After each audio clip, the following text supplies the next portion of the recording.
የዓለማችን ትልቁ ማጭበርበር ኤፍል ታወርን ለሁለት ጊዜ ሸጠው ሰው። ኤፍል ታወር የፈረንሳይ ኩራትና የፓሪስ ምልክት ነው። በየዓመቱ በሚሊዮን የሚቆጠሩ ቱሪስቶች ይህንን ግዙፍ የብረት ግንብ ለማየት ወደ ፈረንሳይ ይጎርፋሉ።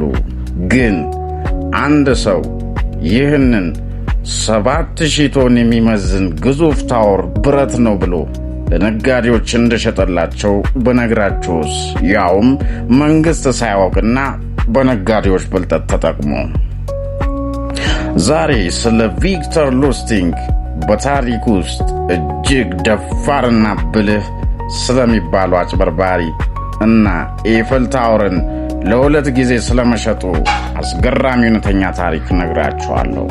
እንደ አውሮፓውያን አቆጣጠር በ1925 ፈረንሳይ ከጦርነት በኋላም በኢኮኖሚ እየተቸገረች ነበር።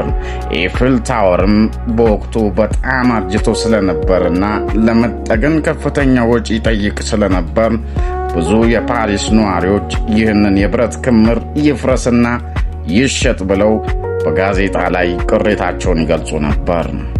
ይህንን ዜና ቪክተር ሉስቲንግ የተባለ ኦስትሪያዊ አጭበርባሪ አነበበ። ቪክተር ተራ ሌባም አልነበረም። ቆንጆ፣ ብዙ ቋንቋ የሚናገርና የሰውን አእምሮ በቀላሉ የሚቆጣጠር ሰው ነበር። አንድ ድንቅ ሐሳብ መጣለት። መንግሥት ታወሩን ሊሸጠው እንደሆነ አስመስዬ ብረት ነጋዴዎችን ለምን አላታለላቸውም? ቪክተር የራሱን የውሸት የመንግሥት ደብዳቤና ማተብ አዘጋጀም። ራሱን የፖስታና ቴሌግራፍ ሚኒስቴር ምክትል ዳይሬክተር እንደሆነ አድርጎም አቀረበም። ከዚያም በፓሪስ ያሉ 5 ትላልቅ የብረት ነጋዴዎችን ሆቴል ዲክሮሊን ወደ ተባለ እጅግ ውድ ሆቴል ለሚስጥር ስብሰባ ጠራቸው። ቪክተር ለነጋዴዎቹ እንዲህ አላቸው።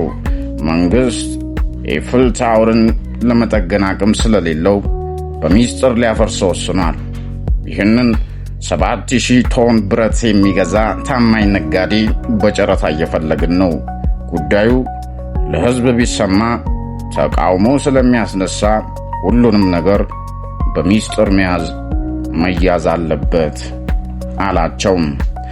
ከነጋዴዎቹ መካከል አንድሬ ፓይሰን የተባለው ሰው በዚህ ስምምነት እጅግ እንጓጓም። ቪክተር ግን አንድሬን ጥርጣሬ እንደገባው ተረዳም። ቪክተር እዚህ ጋር ነው ትልቁን ብላት የተጠቀመው። አንድሬን ለብቻው አግኝቶ እንዲህ አለው። እኔ የመንግሥት ሠራተኛ ነኝ። ደሞዜ ጥቂት ነው። ይህ ጨረታ አንተ ጋር እንዲደርስ ከፈለግ ጥቂት ጉቦ ብትሰጠኝ ሥራው ያንተ ይሆናል። አንድሬ ይህን ሲሰማ ጥርጣሬውን ጠፋም። ጉቦም ከጠየቀኝ በእውነት የመንግሥት ሠራተኛ ነው ብሎ አመነም። አንድሬም ለቪክተር የብረቱን ዋጋ ብቻ ሳይሆን ከፍተኛ የጉቦ ገንዘብ ሰጠው።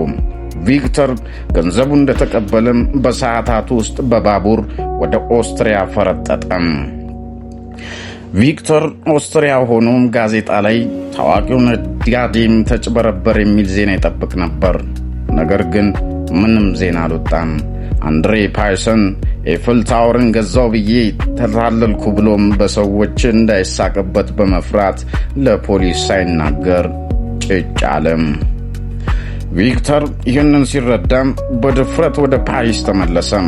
ለሌላ ነጋዴ ደግሞ በድጋሚ ተመሳሳይ ድራማ ሰርቶ ኤፍል ታወርን ለሁለተኛ ጊዜ ሸጠው።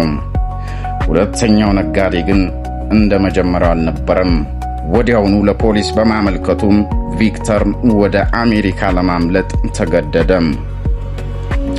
ቪክተር ሉስቲንግ በመጨረሻ አሜሪካ ውስጥ በሐሰተኛ ገንዘብ ሲያጭበረብር ተያዘም።